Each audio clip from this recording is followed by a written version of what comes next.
Hi guys, again കേൾവണ്ടിയാണ്. നമ്മുടെ Renault ഡ്രൈവറിന്റെ പുതിയ face ലിഫ്റ്റിന്റെ ഒരു ലോഞ്ച് ഇവന്റിനായിട്ട് വന്നേക്കാണ്. ഓക്കെ, അപ്പോൾ ഇത് കഴിഞ്ഞിട്ട് നമുക്ക് വണ്ടി ഡീറ്റെയിൽ വണ്ടി റിവ്യൂ ഒക്കെ ഉണ്ട്, കാര്യങ്ങളൊക്കെ ഉണ്ട്. അപ്പോൾ വീഡിയോക്ക് വേണ്ടി വെയിറ്റ് ചെയ്യാം. ഓക്കെ, അപ്പോൾ നമുക്ക് എന്തായാലും ലോഞ്ച് വീഡിയോ ഫസ്റ്റ് കഴിയാം. അത് കഴിയുമ്പോഴേ നമുക്ക് വണ്ടിയുടെ അകവും കാര്യങ്ങളൊക്കെ എക്സ്റ്റീരിയർ ഒക്കെ നമുക്ക് കണ്ടിട്ട് നമുക്ക് റോഡ് ടെസ്റ്റിലോട്ട് എടുക്കാം. Okay, one of the affordable vehicle 7 seater ಅಲ್ಲಿ ಇಂಡಿಯಾ ಕಾಂಪ್ಯಾಕ್ಟ್ ಎಸ್ಯುವಿ ಅಂತ ಕರೀತಾರೆ. ಎಕ್ಸ್ ಶೋರೂಮ್ ಬಂದ್ಬಿಟ್ಟು 6,29 lakhs ಇಂದ ಸ್ಟಾರ್ಟ್ ಆಗುತ್ತೆ ವೆಹಿಕಲ್.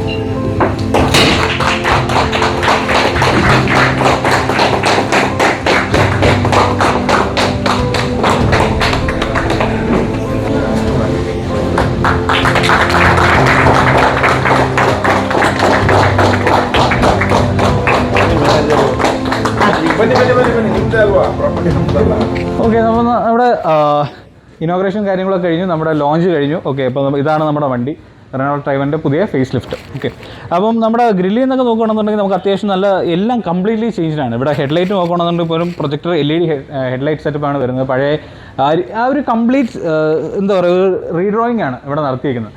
കാരണം ഈ ഒരു പുതിയ LED സെറ്റപ്പ് എന്ന് പറഞ്ഞാൽ കംപ്ലീറ്റ്ലി ബ്രാൻഡ് ന്യൂ ആണ്. കാരണം എനിക്ക് ദൂരെ നിന്ന് കണ്ടപ്പോഴത്തേക്ക് ഭയങ്കരമായിട്ട് ഇഷ്ടപ്പെട്ടു ആ ഒരു പുതിയ സെറ്റപ്പ് എല്ലാം. കാരണം ഇവിടെ ഒരു DRL വരുന്നുണ്ട്, അവിടെ തന്നെ ടേൺ ഇൻഡിക്കേറ്റേഴ്സ് വരുന്നുണ്ട്, അവിടെ ഒരു പ്രൊജക്ടർ LED ഹെഡ്ലൈറ്റാണ് വരുന്നത്. അതിനകത്ത് താഴെ നമുക്ക് ഇവിടെ ആയിട്ട് തന്നെ ഒരു LED ഫോഗ് ലൈറ്റ് വിടുന്നുണ്ട്. കാരണം ഇപ്പോൾ പല വണ്ടികളും അത് അവോയ്ഡ് ചെയ്യുന്നത് ഞാൻ കണ്ടിട്ടുണ്ട്, ഒരു LED. കാരണം അതിൻ്റെ പ്ലേസ്മെൻ്റ് ആണെന്നുണ്ടെങ്കിൽ ഇത്രയും താഴെ വന്നതുകൊണ്ട് തന്നെ കുറച്ചും കൂടെ എഫക്റ്റീവ് ആയിരിക്കും. നമ്മൾ ഏതെങ്കിലും ഒരു കുറച്ചും കൂടെ ഹൈ റേഞ്ചിലോട്ടൊക്കെ പോകുന്ന സമയത്ത് നമുക്കത് കാണാൻ, നമുക്ക് വിസിബിലിറ്റിക്ക് ഭയങ്കരമായിട്ട് ഹെൽപ്പ് ചെയ്യും. അതിനകത്ത് തന്നെ ഈ പുതിയ ലോഗോ അതെനിക്ക് ഇഷ്ടപ്പെട്ടു. കാരണം അതിനകത്ത് തന്നെ ഒരു 2D രീതിയിൽ അവർ ചെയ്ത് വെച്ചിരിക്കുന്നത്. അതിനകത്ത് തന്നെ ഗ്രില്ലെല്ലാം കുറച്ചും കൂടെ രസമുണ്ട്. പഴയ ഒരു ക്രോം എഫക്റ്റും കാര്യങ്ങളൊക്കെ കളഞ്ഞിട്ട് ഒരു ബ്ലാക്ക് സ്റ്റോണിലോട്ട് കൊണ്ടപ്പോഴത്തേക്ക് അത്യാവശ്യം നല്ല കാണാൻ ഒരു എടുപ്പുണ്ട് ഫ്രണ്ടിൽ നിന്ന് തന്നെ. പിന്നെ അത് കണക്ക് തന്നെ നമുക്ക് മുകളിലോട്ട് നോക്കണമെങ്കിൽ നമ്മുടെ റെയിൻ സെൻസിങ് വൈപ്പേഴ്സ് ഇതിനകത്ത് വരുന്നുണ്ട്. അത് കണക്ക് തന്നെ നമുക്ക് ഓട്ടോ ഹെഡ് ലാമ്പ് വരുന്നുണ്ട്. നമ്മൾ പല വണ്ടികളിലും കാണാത്ത കുറേ ഫീച്ചേഴ്സ് ഉണ്ട്. അപ്പോൾ നമ്മളൊരു 12 lakhs കൊടുത്തിട്ട് ചിലപ്പോൾ സുസുക്കിയുടെ ചില വണ്ടികളും, ഞാൻ പേരെടുത്ത് പറയുന്നത്, പല വണ്ടികളും നമ്മൾ കാണാത്ത കുറേ അധികം ഫീച്ചേഴ്സാണ് ആക്ച്വലി ഈ ഒരു 10 lakhsനുള്ളിൽ തന്നെ ഇവരിത് ബഡ്ജറ്റിനകത്ത് ചെയ്തത്. എങ്ങനെ ചെയ്തെന്നുള്ളത് എനിക്കത് അറിയാൻ വയ്യ, പക്ഷേ എന്നാലും അത്യാവശ്യം നല്ല രീതിയിൽ അവർ പാക്ക് ചെയ്തിട്ടുണ്ട്. നമുക്ക് ഡോർ ഓപ്പണിംഗ് നോക്കുകയാണെങ്കിൽ ഏകദേശം ഒരു 80 degreesൻ്റെ അടുത്ത് തന്നെ ഓപ്പണിംഗ് വരുന്നുണ്ട്. അതിനൊക്കെ തന്നെ നമുക്ക് ഇവിടെ വരുന്ന ഫ്രണ്ടിലോട്ട് നോക്കുകയാണെന്നുണ്ടെങ്കിൽ നമ്മുടെ മിറർ കൺട്രോൾ ചെയ്യാനുള്ള കൺട്രോൾസ് വരുന്നുണ്ട്. അതിനൊക്കെ തന്നെ നമ്മുടെ പവർ വിൻഡോയുടെ സ്വിച്ചസ് വരുന്നുണ്ട്. ഇവിടെ ഒരു ചെറിയ കോയിനൊക്കെ ഹോൾഡ് ചെയ്യാനുള്ളൊരു ചെറിയ സ്പേസും വരുന്നുണ്ട്. പിന്നെ ഇവിടെ താഴെയായിട്ടൊരു ബോട്ടിൽ ഹോൾഡർ കാണാം. അത് അത്യാവശ്യം നല്ല ഡെപ്ത് ഉണ്ട്. നമ്മുടെ സ്പീക്കർ കാണാൻ പറ്റുന്നുണ്ട്. ട്വീറ്ററൊന്നും വരുന്നില്ല. ഏകദേശം നേരം സ്റ്റിയറിംഗിലോട്ട് വരികയാണെങ്കിൽ നമുക്ക് ലെഫ്റ്റ് സൈഡിൽ നമ്മുടെ മീഡിയ കൺട്രോൾസ് കൺട്രോൾ ചെയ്യാനുള്ള ബട്ടൺസ് വരുന്നുണ്ട്. അതിനൊക്കെ നമ്മുടെ റൈറ്റ് സൈഡിലായിട്ട് നമുക്ക് നമ്മുടെ ക്രൂയിസ് കൺട്രോളൊക്കെ സെറ്റ് ചെയ്യാനുള്ള ബട്ടൺസ് വരുന്നുണ്ട്. അതിനൊക്കെ നമ്മുടെ വലത്തെ സൈഡിലായിട്ട് നമ്മുടെ ലൈറ്റിൻ്റെ ഓപ്ഷൻസ് വരുന്നുണ്ട്. അതിന് ലെഫ്റ്റ് സൈഡിൽ നമ്മുടെ സ്റ്റിയറിംഗ് ഓപ്ഷൻസ് കൺട്രോൾസ് വരുന്നുണ്ട്. ഇതാണ് നമ്മുടെ 7 ഇഞ്ചിൻ്റെ ഇൻസ്ട്രുമെൻറ്റ് പാനൽ. അത്യാവശ്യം നല്ല അടിപൊളി രസമുണ്ട് കാണാൻ. ഇത് നമ്മളിപ്പോൾ ഇരിക്കുന്നത് നമ്മുടെ മാനുവൽ വേരിയൻ്റാണ്. നമ്മുടെ 5 സ്പീഡിൻ്റെ ഗിയർ ബോക്സ് കാണാൻ പറ്റും. അത് കണക്ക് തന്നെ അതിൻ്റെ തൊട്ട് ഫ്രണ്ടിലായിട്ട് നമ്മുടെ വയർലെസ് ചാർജറിൻ്റെ പാഡ് വരുന്നുണ്ട്. അതിൻ്റെ തൊട്ട് മുകളിലായിട്ട് നടുക്കായിട്ടാണ് ആക്ച്വലി സ്റ്റാർട്ട് സ്റ്റോപ്പിൻ്റെ ബട്ടൺ വരുന്നത്. അതിൻ്റെ തൊട്ട് റൈറ്റ് സൈഡിലായിട്ട് നമ്മുടെ ക്രൂയിസ് കൺട്രോൾ സെറ്റ് ചെയ്യുന്നതിൻ്റെ ബട്ടൺ അവിടെ കൊടുക്കുന്നുണ്ട്. ഇതാണ് ഒരു USB Type-C അല്ല കൊടുത്തേക്കുന്നത്, നമ്മുടെ നോർമൽ USB ആണ് കൊടുത്തേക്കുന്നത്. പക്ഷേ ഒരു 10,47,000 രൂപയാണ് ഇതിൻ്റെ ഓട്ടോമാറ്റിക്കിൻ്റെ വേരിയൻറ്റ് വരുന്നത്. ഇതിന് ഏകദേശം ഒരു 9.5 ആണെന്നാണ് എൻ്റെ വിശ്വാസം. ഞാൻ ഫൈനലി ഇതിൻ്റെ വീഡിയോയുടെ അവസാനമായിട്ട് ഞാൻ റേറ്റ് കൊടുത്തേക്കാം.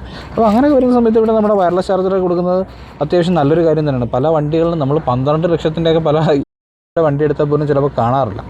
അതിനൊക്കെ തന്നെ അത്യാവശ്യം ഒരു നല്ലൊരു അത്രയ്ക്ക് എന്ന് പറയാൻ പറ്റില്ല, എന്നാലും ആവശ്യങ്ങളെല്ലാം നടക്കുന്ന രീതിയിലുള്ള ഇൻഫർടൈൻമെൻറ്റ് സ്ക്രീൻ കൊടുത്തിട്ടുണ്ട്. അതിനകത്ത് AC വരുന്നത് മാനുവലാണ്, പക്ഷേ അത്യാവശ്യം നല്ല രീതിയിൽ അവർ ഡിസൈൻ ചെയ്ത് ഇൻറ്റഗ്രേറ്റ് ചെയ്തിട്ടുണ്ട്. ഇവിടെ ഒരു ചെറിയ സ്റ്റോറേജ് സ്പേസ് വരുന്നുണ്ട്. അതിനകത്ത് തന്നെ ഇവിടെ 2 കപ്പ് ഹോൾഡർ വരുന്നുണ്ട്. ഇവിടെ നമുക്കൊരു കൂൾഡായിട്ടുള്ളൊരു സ്റ്റോറേജ് സ്പേസ് വരുന്നുണ്ട്. അതൊക്കെ അത്യാവശ്യം നല്ലൊരു കാര്യമാണ്. കാരണം നമ്മളങ്ങനെ എല്ലാ വണ്ടികളിലും കാണാൻ പറ്റില്ല. നമ്മുടെ IRVM ആണെന്നുണ്ടെങ്കിൽ മാനുവൽ ഡിമ്മിങ് ആണ്, അത് കാണാൻ പറ്റുന്നുണ്ട്. റെനോ ഇവിടുത്തെ ഒരു സ്റ്റോറേജ് സ്പേസ് അവരത് ഒഴിവാക്കിയിട്ടില്ല, അത് ഇപ്പോഴും കൊണ്ടു നടക്കുന്നുണ്ട്. അത് അത്യാവശ്യം നല്ലതാണ്. കാരണം ഇത് കൂൾഡൊന്നും അല്ല, നമ്മുടെ ഗ്ലോ ബോക്സ് വരുന്നത് അത്യാവശ്യം നല്ല കപ്പാസിറ്റി ഉള്ള ഒരു ഗ്ലോ ബോക്സ് ആണ്. ഹെഡ് റെസ്റ്റ് വരുവാണെന്നുണ്ടെങ്കിൽ ഫ്രണ്ടിൽ അവർ അഡ്ജസ്റ്റബിൾ കൊടുത്തിട്ടില്ല, പക്ഷേ അത്യാവശ്യം ഇത് കറക്റ്റ് സ്പേസിങ് ആയിട്ട് തന്നെ നിൽപ്പുണ്ട്. കറക്റ്റ് എനിക്ക് 173 ആണ് ഹൈറ്റ്, എൻ്റെ ഹൈറ്റിന് കറക്റ്റാണ് ആക്ച്വലി ഹെഡ് റെസ്റ്റ് വന്നിരിക്കുന്നത്. ഇനിയിപ്പോൾ ഒത്തിരി ഹൈറ്റ് ഉള്ളവർക്ക് വന്നു കഴിഞ്ഞാൽ മാത്രമേ ഉള്ളായിരിക്കും പ്രശ്നം വരുന്നത്, അല്ലാതെ വേറെ വലിയ സീൻ ഉണ്ടാവേണ്ട കാര്യങ്ങളൊന്നുമില്ല. അത് കണക്ക് തന്നെ റീഡിംഗ് ലാമ്പ് വരുന്നത് LED ആണ്. പിന്നെ ഷെയ്ഡ്സ് നോക്കുകയാണെന്നുണ്ടെങ്കിൽ ലാമ്പില്ല, ജസ്റ്റ് ടിക്കറ്റ് ഹോൾഡർ മാത്രമായിട്ടാണ്. നമ്മുടെ കോ പാസഞ്ചർ സൈഡിലാണെന്നുണ്ടെങ്കിൽ ഒരു മിറർ വരുന്നുണ്ട് അവിടെ. നമുക്കിനി ബാക്കിലത്തെ സീറ്റിൻ്റെ കംഫർട്ട് വെക്കുന്നതിന് മുമ്പേ ഇവിടെ അത്യാവശ്യം നല്ല 80 ഡിഗ്രി തന്നെ വൈഡായിട്ട് ഓപ്പൺ ആവുന്ന ഡോറുണ്ട്. അപ്പം കുറച്ച് പ്രായവർക്കൊക്കെ കയറുന്നതിന് കുറച്ചും കൂടി എളുപ്പമായിരിക്കും.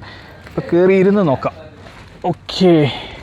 ഇപ്പോൾ നമ്മൾ ബാക്കിലിരിക്കുമ്പോഴത്തേക്ക് അത്യാവശ്യം നല്ല കംഫർട്ടുണ്ട്. എനിക്ക് നല്ല എന്താ പറയുക, ഹൈറ്റ് നല്ലൊരു സ്പേഷ്യസ് ആയിട്ടുള്ള ഫീലുണ്ട്. കാരണം എൻ്റെ കൈയൊന്നും ഇവിടെ ഒരു കുഴപ്പമില്ല, നല്ല അത്യാവശ്യം നല്ല വിട്ട് കിട്ടുന്നുണ്ട്. ഇതൊരു സബ് 4 മീറ്റർ കാറാന്ന് പറയുമ്പോഴത്തേക്ക് വിശ്വസിക്കാൻ കുറച്ച് പാടാണ്. കാരണം പുറത്തുനിന്ന് കണ്ടു കഴിഞ്ഞാൽ അകത്തുനിന്ന് കണ്ടു കഴിഞ്ഞാൽ അത്യാവശ്യം നല്ല ഒരു പ്രോപ്പർ 7 സീറ്റർ നമ്മൾ എർട്ടിഗ ആയിട്ട് കമ്പയർ ചെയ്യുന്നതാണ്. ഇതിൻ്റെ ടോപ്പ് എൻഡ് മോഡൽ, അതായത് ഇപ്പോൾ നമ്മൾ ഇരിക്കുന്ന മോഡലിൻ്റെ ഓട്ടോമാറ്റിക് ആണെന്നുണ്ടെങ്കിൽ പോലും ഓൺ റോഡ് വില വരുമ്പോഴത്തേക്ക് കേരളത്തിൽ ഒരു 1047 സംതിങ് ആണ്. എന്തായാലും ഒരു 10.5 ലക്ഷം. മാനുവൽ എന്നുണ്ടെങ്കിൽ 10 ലക്ഷത്തിന് താഴെയാണ് നിൽക്കുന്നത്. നമ്മുടെ എർട്ടിഗയുടെ ബേസ് മോഡൽ LXi ഓപ്ഷണൽ എന്ന് പറയുന്ന വേരിയൻറ്റ് തന്നെ വരുന്നത് ഏകദേശം ഈ ഒരു 10.5 ലക്ഷത്തിനാണ്. അപ്പോൾ ഒരു ഫീച്ചേഴ്സും കാണില്ല. ഇത് ഫ്രണ്ടിൽ പ്രൊജക്ടർ ഹെഡ് ലാമ്പ് സെറ്റപ്പ് വരുന്നുണ്ട്, ഇതിനകത്തുള്ള 6 എയർ ബാഗ് സെറ്റപ്പ് വരുന്നുണ്ട്, എല്ലാം വരുന്നുണ്ട്. എല്ലാ സേഫ്റ്റി ഫീച്ചേഴ്സും വിത്ത് TPMS കാര്യങ്ങളും എല്ലാം വരുന്നുണ്ട്. എങ്കിൽ ഇത് 10.5 നിൽക്കുന്നുണ്ട്. അത്യാവശ്യം നല്ല ബിൽഡ് ക്വാളിറ്റി ഉണ്ട്. കാരണം ഈ ഡോറൊക്കെ തുറക്കുമ്പോഴത്തേക്ക് അത്യാവശ്യം നല്ല ബിൽഡ് ക്വാളിറ്റി ഉണ്ട്. നീറും നോക്കുവാണെങ്കിൽ തന്നെ ഫ്രണ്ടിലത്തെ സീറ്റ് എന്ന് പറയുന്നത് എൻ്റെ ഹൈറ്റിന് ഞാൻ ഇപ്പോൾ അഡ്ജസ്റ്റ് ചെയ്തിട്ടേക്കുന്നതാണ്. എന്നാലും ഇതായിപ്പോൾ ഇവിടെ നോക്കി കഴിഞ്ഞാൽ അത്യാവശ്യം നല്ല രീതിയിലുള്ള നീ റൂമുണ്ട്. അത് കണക്ക് തന്നെ ഇതായിപ്പം സൈഡിലോട്ട് നോക്കി കഴിഞ്ഞാലും എൻ്റെ കൈ ഇവിടെ വെച്ച് കഴിഞ്ഞാലും പിന്നെയും കുറച്ചും കൂടെ ദൂരമുണ്ട്. കാരണം അത്രയ്ക്ക് നല്ല രീതിയിൽ നല്ല സ്പേഷ്യസ് ആണ് അകത്തെല്ലാം. നമുക്കിനി എന്തായാലും ഇതിൻ്റെ 3rd റോയും കൂടെ ഒന്ന് ഇരുന്ന് നോക്കാം. പിന്നെ ഒരു കാര്യം എന്ന് പറയുന്നത് നമ്മുടെ ബാക്കിലത്തേക്കുള്ള AC കൺട്രോൾ ഇവിടെയാണ് വരുന്നത്. ഈ സെൻട്രൽ ടണലിൻ്റെ അടുത്താണ് വരുന്നത്. അതിൻ്റെ തന്നെ AC ഓപ്പണിംഗ് വരുന്നത് നമുക്ക് ഇവിടെ സൈഡ് പില്ലേഴ്സിനകത്താണ് വരുന്നത്, നമ്മുടെ സെൻട്രലിലല്ല വരുന്നത്. അതുകൊണ്ട് തന്നെ 2 സൈഡിലും ഇരിക്കുന്നവർക്ക് കിട്ടാൻ കുറച്ചും കൂടി എളുപ്പം ഇതാണെന്ന് തോന്നുന്നു. നമുക്ക് എന്തായാലും ഇതിൻ്റെ 3rd റോയിലോട്ട് കയറാം. 3rd റോയിലോട്ട് കയറാൻ വളരെ എളുപ്പമാണ്. നമ്മൾ ഇവിടെ ഒരു സ്വിച്ച് വരുന്നുണ്ട്, പ്ലാസ്റ്റിക്കാണ് കാരണം. ഇത് മടക്കി കഴിഞ്ഞാൽ വേണ്ട, നമുക്ക് 3rd റോയിലോട്ട് കയറാം. ഇനി കയറി ഇരുന്ന് നോക്കാം. ഞാനിപ്പം നമ്മുടെ 3rd റോയിലാണ്. അതാണ്ടോ അത്യാവശ്യം സ്ഥലം ഉണ്ടോ എന്ന് ചോദിച്ചാൽ ഓക്കെയാണ്. നമ്മളെന്താ പറയുക, വലിയവർക്ക് അത്രയ്ക്ക് റെക്കമെൻഡ് ചെയ്തില്ല. പിള്ളേർക്കാണെന്നുണ്ടെങ്കിൽ ഒരു 3 പിള്ളേർക്ക് അടിപൊളിയായിട്ട് സുഖമായിട്ട് ബാക്കി ഇരിക്കാം. ഇപ്പോൾ എന്താ പറയുക, ജസ്റ്റ് ഒരു സിറ്റി റൈഡിലൊക്കെ പോകുമ്പോഴത്തേക്ക് കുഴപ്പമില്ല. വലിയവർക്കാണെന്നുണ്ടെങ്കിൽ 2 പേർക്ക് ഇരിക്കാം, അത്യാവശ്യം കുഴപ്പമില്ല. അതാണ്ട് സ്പേസ് നോക്കുകയാണെന്നുണ്ടെങ്കിൽ ഏകദേശം ഇത്രയും സ്പേസ് ഇവിടെ കിട്ടുന്നുണ്ട്. പക്ഷേ അന്നേരത്തേക്ക് ബാക്കിലത്തെ ഈ സീറ്റ് വെക്കുമ്പോഴത്തേക്ക് ആക്ച്വലി നമ്മുടെ ഡിക്കി സ്പേസ് പോകുന്നുണ്ട്. നമുക്ക് അതിനകത്തോട്ട് വരാം. എന്തായാലും എൻ്റെ നീ റൂം നോക്കുകയാണെന്നുണ്ടെങ്കിൽ അത്യാവശ്യം നല്ല രീതിയിൽ ഇങ്ങനെ കാല് മടക്കിയിട്ടാണ് ഞാൻ വിട്ടിരിക്കുന്നത്. വേറെ ഓപ്പൺ ചെയ്യാനൊന്നും കുഴപ്പമില്ല. ഇവിടെ ഫ്രണ്ടിലത്തെ ഒരു ബട്ടൺ ഉണ്ട്, ഞാൻ ബട്ടൺ കാണിച്ചു തരാം. അതിനകത്ത് ജസ്റ്റ് പിടിച്ചു കഴിഞ്ഞാൽ ഇതിങ്ങനെ തുറന്നു വരും. അങ്ങ് ഇറങ്ങിയാൽ മതി, വേറെ വലിയ സീനൊന്നുമില്ല. എളുപ്പമാണ് കയറാനും ഇറങ്ങാനും ഒക്കെ. നമ്മൾ ബാക്കിലോട്ട് വരുമ്പോഴത്തേക്ക് പുതുതായിട്ടുള്ള നമ്മുടെ ആ ഒരു LED ടെയിൽ ലൈറ്റ് എല്ലാം കാണാൻ പറ്റുന്നുണ്ട്. അത്യാവശ്യം എല്ലാം നല്ല രസമുണ്ട് കാണാനായിട്ട്. അതിനകത്തുള്ള ആ ഒരു എന്താ പറയുക എലമെൻറ്റ്സ് എല്ലാം കാണാൻ അത്യാവശ്യം നല്ല കുറച്ചും കൂടെ സ്മോക്കി എഫക്റ്റ് ഉണ്ട്. ഇവിടെ റെനോൾഡ് എന്നുള്ള ബാഡ്ജിങ് കാണുന്നുണ്ട് ലൈറ്റിനകത്ത് തന്നെ. പിന്നെ നമ്മുടെ ഈ ഒരു ലോഗോ, നമ്മുടെ പുതിയ ലോഗോ, അത് ഇവിടെ ബാക്കിൽ കാണാൻ പറ്റുന്നുണ്ട്. ആക്ച്വലി നിങ്ങൾക്കറിയാമല്ലോ, എനിക്ക് നീല എന്ന് പറയുന്നൊരു അത്യാവശ്യം ഫേവറേറ്റ് കളറാണ്. അത്യാവശ്യം ആ ഒരു കളറിൽ തന്നെ കിട്ടിയത് കാര്യമായി. എന്തായാലും എനിക്ക് അത്യാവശ്യം ഈ ഒരു കളർ ഇഷ്ടപ്പെട്ടു. അതുകൊണ്ട് ഈ ഒരു ഭാഗമൊക്കെ കംപ്ലീറ്റ്ലി ന്യൂ ആണ്. നമ്മുടെ പഴയ ഡ്രൈവറിൽ നോക്കുകയാണെന്നുണ്ടെങ്കിൽ ഈ ഒരു സാധനമൊക്കെ കംപ്ലീറ്റ്ലി ന്യൂ ആയിട്ട് ചെയ്തേക്കുന്നതാണ്. നമുക്കിവിടെ ഡ്രൈവർ എന്നുള്ളൊരു ബാഡ്ജിങ് കാണാൻ പറ്റുന്നത്. അത്യാവശ്യം നല്ല രസമുണ്ട് ഡ്രൈവറിൻ്റെ ബാഡ്ജിങ് കാണാനായിട്ട്. പിന്നെ ഇവിടെ നമ്മുടെ വൈപ്പർ വരുന്നുണ്ട്, ഡീഫോഗർ വരുന്നുണ്ട്, ഡീഫോഗർ ലൈൻസ് വരുന്നുണ്ട്. നമുക്കിതൊന്ന് തുറന്ന് നോക്കാം. എന്തായാലും മാഗ്നറ്റിക് ആണ്.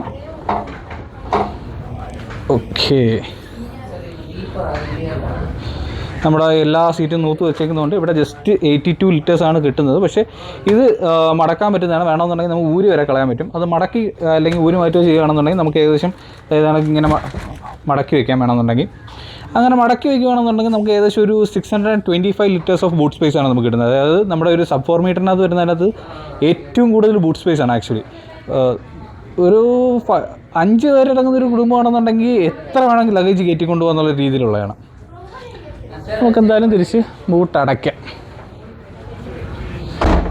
എൻജിൻ ബേ ഒന്ന് കാണാം.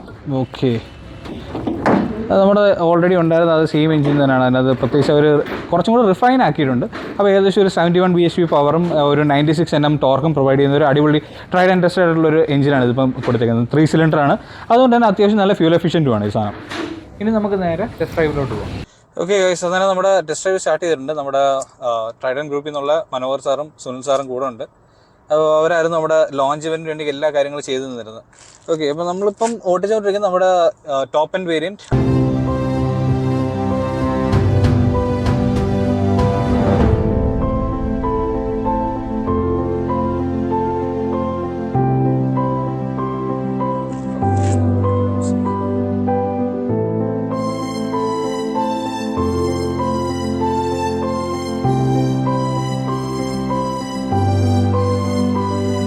അപ്പോൾ നമ്മുടെ ട്രൈഡൻ ഗ്രൂപ്പിൻ്റെ ഫസ്റ്റ് ടെസ്റ്റ് ഡ്രൈവാണ് ഞാൻ ഇപ്പോൾ എടുത്തേക്കുന്നത്. നമ്മൾ ഉപയോഗിച്ചുകൊണ്ടിരിക്കുന്നത് ഇമോഷൻ്റെ മാനുവൽ, അതായത് നമ്മുടെ ടോപ്പ് എൻഡ് മാനുവൽ വേരിയൻ്റാണ് ഞാൻ ഇപ്പോൾ ഓടിച്ചുകൊണ്ടിരിക്കുന്നത്. അത്യാവശ്യം ഗിയറൊക്കെ അത്യാവശ്യം നല്ല സ്മൂത്തായിട്ട് തന്നെ പോകുന്നുണ്ട്. I will go straight and do the next left. We are already on the right side.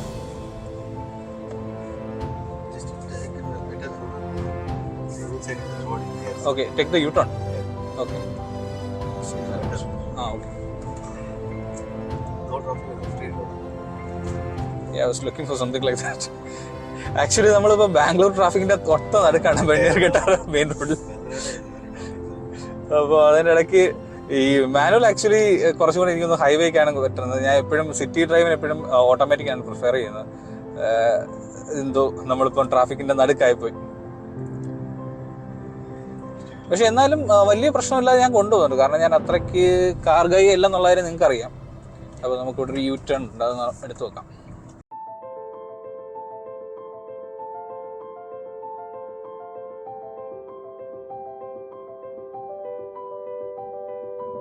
Actually എടുത്തു പറയേണ്ടത് നമ്മുടെ ഈ ഒരു സ്റ്റിയറിങ്ങിന്റെ ഫീലാണ്. ഭയങ്കര ലൈറ്റാണിത്. ഞാൻ ചുമ്മാ ഒറ്റ കൈ കൊണ്ടാണ് തിരിക്കുന്നത്. സാറിന് ഞാൻ കുറച്ചും കൂടെ അത്യാവശ്യം യു ടേൺ ഒക്കെ വരുമ്പോഴത്തേക്ക് രണ്ട് കൈ ഉപയോഗിക്കാറുണ്ട്. പക്ഷെ ഇത് ഒറ്റ കൈയിൽ നിന്നോളൂ. കാര്യം നല്ല ലൈറ്റാണ്.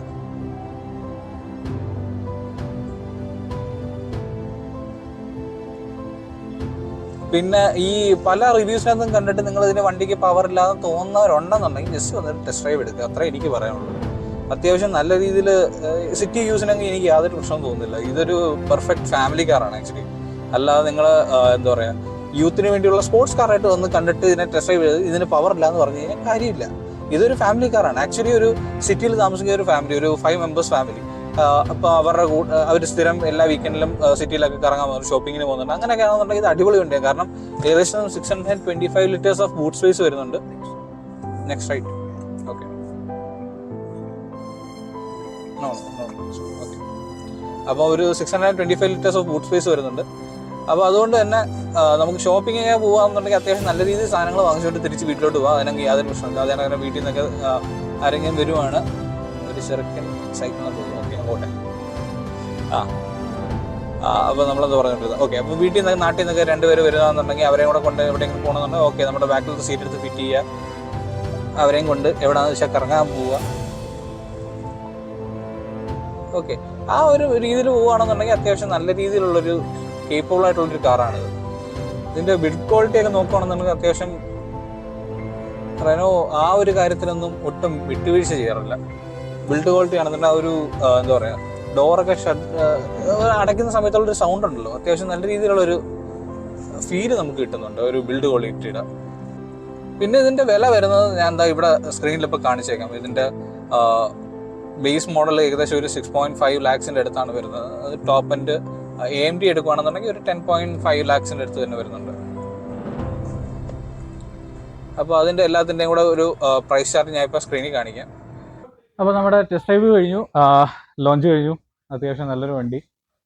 ഞാൻ എൻ്റെ അഭിപ്രായങ്ങളെല്ലാം ഷെയർ ചെയ്തിട്ടുണ്ട്. ഞാൻ കുറച്ച് നേരം ഓട്ടിച്ചതിനകത്തും കണ്ടതിനകത്തുള്ള അഭിപ്രായങ്ങളാണ് ഞാൻ ഇപ്പോൾ നിങ്ങളോട് ഷെയർ ചെയ്തത്.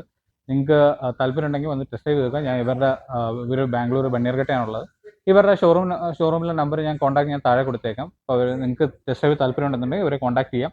അതിനൊക്കെ തന്നെ ഇവർ അത്യാവശ്യം നല്ല സഹകരിച്ചു. ഞാനിപ്പോൾ വന്ന് എൻ്റെ കാര്യങ്ങളെല്ലാം നോക്കി അത്യാവശ്യം ഈ ഒരു വീഡിയോ ചെയ്യാനുള്ള എല്ലാ സാഹചര്യങ്ങളും അവർ ഉണ്ടാക്കി തന്നിരുന്നു. അപ്പോൾ അതിനൊക്കെ ട്രൈഡൻ ഗ്രൂപ്പിൻ്റെ ഒരു വലിയ താങ്ക്സ് ഉണ്ട്. അപ്പോൾ നമുക്കിനി അടുത്ത ആഴ്ച പുതിയൊരു വണ്ടി, പുതിയ ഒരു സ്ഥലം, പുതിയ കുറേ കാര്യങ്ങളായിട്ട് ഇനിയും കാണാം. ഓക്കെ, അപ്പോൾ ദിസ് ഇസ് KL വണ്ടി സൈനിങ് ഓഫ്. ബൈ.